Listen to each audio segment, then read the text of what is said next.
Hello everyone, welcome in अग्नि maths exam study. This is Varun sir. आइए आज हम पढ़ते हैं क्लास 10th बोर्ड एग्जाम 2022 का सेट एडब्ल्यू का क्वेश्चन नंबर 6 का। देखते हैं, एक आयताकार खेत का विकर्ण उसकी छोटी भुजा से 60 मीटर अधिक लंबा है। यदि बड़ी भुजा छोटी भुजा से 30 मीटर अधिक हो तो खेत की भुजाएं ज्ञात कीजिए। देखिए, इसको हम सॉल्व करते हैं।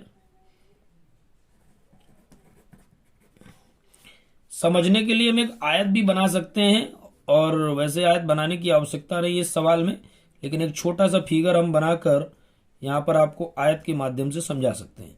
अगर एक ये आयत है तो विकर्ण ये होता है आपका, तो विकर्ण हमने अगर इसको यहाँ से ये मिला देते हैं हम, तो ये आपका विकर्ण हो गया। और आयत का प्रत्येक कोण होता है 90 अंश का, तो ये कोण जो होता है हमारा 90 अंश का। आयत के सभी कोण 90 अंश होते हैं।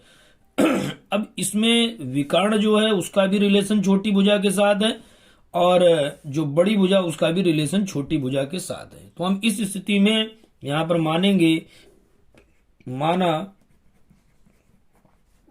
आयत की छोटी भुजा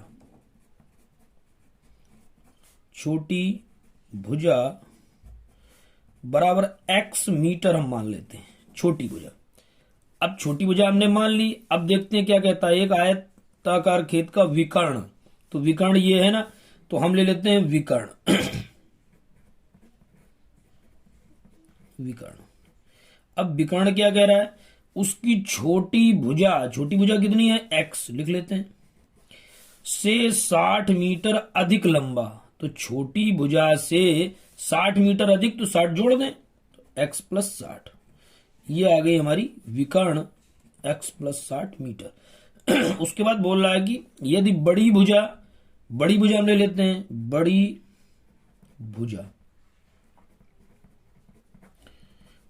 भुजा छोटी भुजा से, फिर छोटी भुजा बोल रहा है तो x ले लिया, से 30 मीटर अधिक है, तो अधिक का मतलब जोड़ना पड़ेगा, तो x प्लस 30 कर लिया मीटर। अब हमने तीनों भुजाएं निकाल ली, ये विकर्ण हो गया। अगर इसको, ये बड़ी भुजा ये छोटी भुजा, तो ये एक समकोण त्रिभुज का रूप हो चुका है। तो यहां पर आप पाइथागोरस प्रमेय लगाएंगे। कौन सी प्रमेय, पाइथागोरस। क्या होती है, कर्ण तो यहां पर है विकर्ण का वर्ग बराबर, अब वहां आधार और लंब होता है, यहां छोटी भुजा और बड़ी भुजा हम कह देंगे, बराबर छोटी भुजा का वर्ग प्लस बड़ी भुजा का वर्ग। अब अगर हम देखते हैं यहां पर, देखिए विकर्ण क्या है हमारे पास है, x प्लस 60, यहां पर लिख लेते हैं x प्लस 60 का स्क्वायर बराबर छोटी भुजा क्या हमारे पास है, छोटी भुजा अगर आप देखें तो x हमने माना था, तो x का स्क्वायर प्लस बड़ी भुजा क्या हमारे पास है, x प्लस 30 का स्क्वायर। इस तरीके से हमने इसको व्यवस्थित रूप से रख लिया। अब इसका स्क्वायर में a प्लस बी का होल स्क्वायर खोलना है। पहले पद का वर्ग x स्क्वायर प्लस दूसरे पद का वर्ग 60 का स्क्वायर प्लस 2 गुणित, अब 2 गुणित सूत्र होता है, तो 2 का गुणा 60 में करेंगे कितना हो जाएगा, 120 और x, ये कंप्लीट हो गया बराबर। इधर x स्क्वायर को जैसा है वैसे ही रखेंगे, फिर ये होल स्क्वायर खोलेंगे। पहला पद x स्क्वायर, दूसरा पद 30 का स्क्वायर, ये हमने कर लिया। अब उसके बाद प्लस 2 गुणे 2 किया जाता है, तो 30 दूना 60x, ये हमारा काम कंप्लीट हो गया। अब देखेंगे बराबर की इधर उधर अगर पद समान हो तो कट जाते हैं। x स्क्वायर ये है, x स्क्वायर ये हमने काट दिया। अब देखें 60 का वर्ग कितना होता है, 6 का हम जानते हैं, 6 6 रंग 36, तो ये 36 हो गया। 1 जीरो ये, अब वर्ग करेंगे तो 2 जीरो आ जाएंगे। अब प्लस क्या है, 120x बराबर किधर क्या है, x स्क्वायर हमने लिख लिया, प्लस 3 का वर्ग करेंगे, 3 त्रिका 9, अब गुणा करेंगे तो 2 जीरो आ जाएंगे, तो ये 900 हो जाएगा, और प्लस है हमारा 60x, ठीक है ना। अब देखिए पद उठाकर इधर ले आएंगे, जरा आप देखते हैं यहां पर, तो x स्क्वायर हमने ऐसा ही रखा बराबर के उधर, यहां पर इसको पहले लिख लेते हैं प्लस 60x। अब ये x वाला टर्म 120 है, इधर आएगा तो माइनस का हो जाएगा, माइनस का 120x, और प्लस के लिखे यहां पर 900, और ये 3600 इधर आएगा तो किसका हो जाएगा, माइनस का 3600। और अब यहां पर कुछ नहीं बचा, अब चाहे इधर 0 लिख दें आप या इधर 0 लिख दें तो हमें समझने में आराम रहेगा। अब एक्स स्क्वायर अकेला टर्म हम यहां पर लिख लेते हैं एक्स स्क्वायर। अब देखिए 60 एक्स प्लस के हैं और 120 माइनस के हैं, तो माइनस वाले ज्यादा हैं तो निशान माइनस का पहले लगा लें आप। 120 से 60 निकल जाएंगे तो कितना बचेगा 60 एक्स। और इधर देखें माइनस के ज्यादा तो लगा लें निशान। अब यहां आप 2 जीरो से 2 जीरो घट गया तो 2 जीरो आ गया। अब देखिए 36 से आपको 9 घटाना है तो कितना बचता है हमारे पास 27। तो ये हमारे पास आ गया एक समीकरण बन चुका है। अब इसको हमको सॉल्व करना है। देखें अगर यहां पे इसको देखिए कैसे करेंगे हम, इसके अगर फैक्टर करने हैं तो 2700 के फैक्टर करें, घटाने पर 60 बचना चाहिए। तो अगर हम सीधे 27 और 6 को देखें तो 9 का पाड़ा पड़े तो 9 तिया 27, मतलब 9 से 3 घटाओ तो 6 बचता है, तो 90 से 30 घटाएंगे तो 60 बचेगा। इस कॉन्सेप्ट को हम ले सकते हैं। तो यहां पर एक्स स्क्वायर माइनस ब्रैकेट में करेंगे 90 माइनस 30 और एक्स माइनस 2700 बराबर 0। अब ये एक्स स्क्वायर हमने ऐसा ही लिख लिया, माइनस 90 एक्स और माइनस का गुणा करेंगे तो क्या हो जाएगा प्लस 30 एक्स और माइनस ये रहा 2700 बराबर 0। अब देखिए कॉमन ले लेते हैं, इन दोनों में क्या कॉमन है एक्स, कॉमन ले लिया एक्स माइनस 90, यहाँ पे प्लस हम क्या कॉमन ले लेते हैं 30, तो अंदर क्या बचेगा एक्स माइनस 3 नेम 27 और ये 0, तो ये बराबर 0। अब यहाँ पे दो वैल्यूज बन गई एक्स माइनस 90 और दूसरी तरफ बन गई एक्स प्लस 30, ओके बराबर 0। अब एक एक को ले लेते हैं, अगर हम x माइनस 90 बराबर 0 तो x बराबर कितना आ जाएगा 90। अब इधर अगर आप ले लेते हैं x प्लस 30 बराबर 0 तो हमारे पास आ जाएगा x बराबर माइनस 30। तो यहां पर पॉजिटिव निगेटिव, तो निगेटिव वाले को हम नहीं लेंगे, पॉजिटिव वाले को लेंगे। अब x हमने किसको माना था, x देख लें हमने किसको माना था, x हमने माना था छोटी भुजा को, छोटी भुजा को माना था x। तो यहां पर हमारी छोटी भुजा निकल आई, तो यहां पर लिख देंगे छोटी भुजा बराबर x था ना, x बराबर आ गया हमारे पास 90 मीटर। उसके बाद आगे देखते हैं क्या हमारे पास बड़ी भुजा तो हम ले लेते हैं बड़ी भुजा। बड़ी भुजा हमने क्या माना था x प्लस 30, तो x प्लस 30, तो x का मान कितना निकला हमने 90, 90 में 30 जोड़ देते हैं तो कितना हो जाएगा 9 3 12, तो ये आ जाएगा हमारे पास 120 मीटर। तो ये छोटी भुजा आ गई आपकी 90 मीटर है ना, और ये बड़ी भुजा आ गई 120 मीटर। तो इस तरीके से आयत में दो ही भुजाएं होती हैं, लंबाई और चौड़ाई, जो आपके सामने निकल चुकी है। आगे देखते हैं अगले क्वेश्चन को। और ये क्वेश्चन अगर आपके समझ में आया तो निश्चित रूप से लाइक शेयर और सब्सक्राइब आप करते चले। आगे देखते हैं क्वेश्चन नंबर 6B, 6 का खा। अच्छा सवाल है। दी गई आकृति में ABC 14 सेंटीमीटर त्रिज्या वाले एक वृत्त का चतुर्थांश है। ABC, ये देखें ABC, तथा BC को व्यास मानकर एक अर्धवृत्त खींचा गया है। BC को व्यास मानकर एक अर्धवृत्त खींचा गया है। छायांकित भाग का क्षेत्र, ये ऊपर छायांकित पोर्शन किया गया। तो अगर आप देखें तो ये त्रिभुज है और ऊपर अर्धवृत्त है और ये वाला पोर्शन ये चतुर्थांश है। तो हमको ये कैसे करना है, इसमें एक त्रिभुज लेना है, एक अर्धवृत्त लेना है और एक चतुर्थांश, 3 चीजें लेनी है, तब ये सवाल हम सॉल्व कर पाएंगे। देखिए सॉल्व करते हैं। इसको करने के लिए हम क्या करते हैं, पहले इस त्रिभुज जो दिया गया यहां पर ले लेते हैं, इस त्रिभुज ले लेंगे त्रिभुज ABC में, त्रिभुज AB। अब यहां पर देखिए चतुर्थांश, चतुर्थांश जो होता है उसका यहां पर कोण कितने इंच का होता है 90 इंच का, ये आप ध्यान रखेंगे। तो 90 के सामने वाली भुजा कर्ण हो जाती है, तो यहां पर पाइथागोरस पुनः लगा देंगे।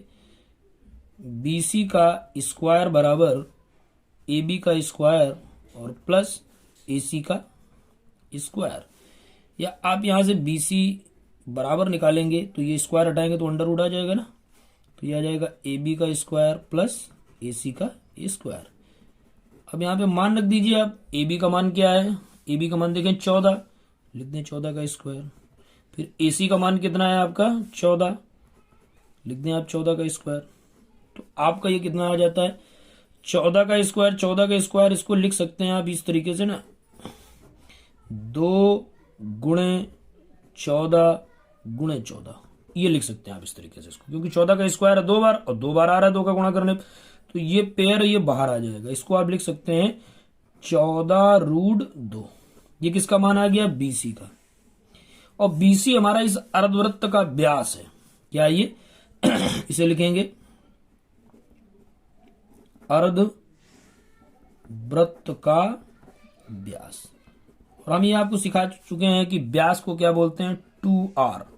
तो 2R बराबर जब 14√2, तो R कितना निकल आएगा हमारा? R निकल आएगा हमारा यहां पर, इसका आधा हो जाएगा 14√2 बटा 2, 2 से काट देंगे, 2 सत्ते 14, तो R का मान आ गया आपके पास 7√2। ये क्या आ गई? अर्धवृत्त की त्रिज्या। ये हमारे पास त्रिज्या आ गई। अब सारी चीजें हमारे पास आ गई। अब इसका छायांकित भाग का क्षेत्रफल निकालना। कैसे निकालेंगे आप देखिए, डायरेक्ट अगर हम निकाल देते हैं तो लिख दें छायांकित भाग का क्षेत्रफल बराबर हो जाएगा त्रिभुज का क्षेत्रफल, त्रिभुज का क्षेत्रफल, और प्लस क्या हो जाएगा? अर्धवृत्त। इतना त्रिभुज का हो गया, इतना अर्धवृत्त का, अर्धवृत्त का क्षेत्रफल। त्रिभुज का हो गया, अर्धवृत्त का हो गया, और माइनस हो जाएगा आपका त्रिभुज का क्षेत्रफल प्लस अर्धवृत्त का क्षेत्रफल, और माइनस हो जाएगा चतुर्थांश का क्षेत्रफल, चतुर्थांश का क्षेत्रफल। ये हमें करना है पूरा टोटल। अब देखिए यहां पर छायांकित भाग का क्षेत्रफल निकालते हैं तो त्रिभुज का क्षेत्रफल का सूत्र हमने पढ़ रखा है। क्या होता है? 1/2 गुणे आधार गुणे ऊंचाई। ये त्रिभुज का क्षेत्रफल होता है सूत्र। अब प्लस अर्धवृत्त का क्षेत्रफल, अर्धवृत्त का क्षेत्रफल, इसका सूत्र आप लोगों ने पढ़ रखा है 1/2 pi R square, pi R square. वृत्त का होता है पाई आर स्क्वायर, अर्धवृत्त तो आधा कर लिया। अब इन दोनों को जोड़ना है और माइनस क्या करना है? चतुर्थांश। तो चतुर्थांश का होता है 1/4 पाई आर स्क्वायर। देखिए आर दोनों की अलग अलग है, चतुर्थांश की आर अलग है और यहां पर इसकी आर अलग है अर्धवृत्त की। ये आप ध्यान रखेंगे। अगर यहां पर हम इसी क्रम में इसको आर डाल दें आपकी, तो आप इसको समझ सकते हैं। देखिए R1 R2 नाम डाल देते हैं, यहां पर अर्धवृत्त की हम डाल देते हैं R1 और इसकी डाल देते हैं R2। तो अर्धवृत्त वाली ये R1 निकली, आप इसको R1 कर लीजिएगा, ठीक है। अब देखेंगे, अब R2 कहां से? R2 ये है आपकी 14, R2 जो है ये आपकी 14 है। यहां पर इसको हम लिख देते हैं। देखिए ये किसकी है? आपकी चतुर्थांश की त्रिज्या, चतुर्थांश की त्रिज्या। इसको हम लिख देते हैं R2, R2 बराबर 14 सेंटीमीटर। चलिए अब वैल्यू पुट कर देते हैं। सारी चीजें हमको मिल गई हैं, शायद आपकी समझ में आ रहा होगा। आगे अगर आप देखें तो 1/2 और इसमें आधार कितना हमारे पास? 14। ऊंचाई कितनी है हमारे पास? 14। इसको हमने लिख लिया प्लस 1/2 पाई का मान कितना होता है? 22/7। और R1 का मान क्या हमने बताया आपको? 7√2, 7√2। अब स्क्वायर है तो हम 2 बार लिख लें, 7√2। इतना काम ये हुआ है आपके पास, इतना काम किया। माइनस 1/4 पाई का मान 22/7। और R2 क्या है? R2 हमने बताया आपको 14 है, 14 गुणे 14। अब इसको हल करना बच्चा, देख लेते हैं। इसको काटें अगर हम 2 से काट दें इसको तो कितना हो जाएगा? 2 सत्ते 14। अब इसको सॉल्व करते हैं तो इसका गुणा करते हैं, 14 सत्ते 98 हो गया। यहां पर देखें इसको अगर हम काट लें तो 2 से इसे काट दें, कितना हो जाएगा? 11। और 7 को 7 से काट दें। अब ये हमारे पास क्या बच रहा है? प्लस 11, ये हो गया। और √2 का 2 होता है, तो 2 गुणे 7 दूनी हो गया 14। इतना मान आ गया ये। और माइनस कितना हमारे पास है? इसको जरा सॉल्व कर लेते हैं। 7 दूना 14 और 2 से काटे तो कितना हो गया? 2 दूना 4 और इस 2 से काटेंगे तो आ जाएगा 11। अब 11 का गुणा 14 में करना है, तो यहां पर करना है हमें 11 गुणे 14, देखिए 98 हो गया आपका। और आगे देख लेते हैं भाई, प्लस यहाँ पर 11 के 14 में 14 एकम 14 के 4 बचा 1, 14 एकम 14 1 15, और माइनस ये आ गया 14 एकम 14 के 4 और 1, 14 एकम 14 और 1 15। तो 154 ये है, 154 इसको हम काट सकते हैं, तो हमारे पास कितना बच रहा है 98, ये मान आ गया। किसका मान आया हमारा छायांकित भाग का। अभी लिख देंगे हम छायांकित भाग का क्षेत्रफल, छायांकित भाग का क्षेत्रफल कितना निकला है 98 सेंटीमीटर स्क्वायर। क्षेत्रफल को स्क्वायर लिखते हैं। तो इस तरीके से देखिए हमने क्वेश्चन नंबर 6 के का और खा पार्ट को आपको समझाने का पूरा प्रयास किया है। अगर आपकी समझ में आया है तो निश्चित रूप से इसको आप लाइक, शेयर और सब्सक्राइब अवश्य करते चलें, और अन्य वीडियो पाने के लिए आप प्लेलिस्ट में जाकर देख सकते हैं। जय हिंद, वंदे मातरम।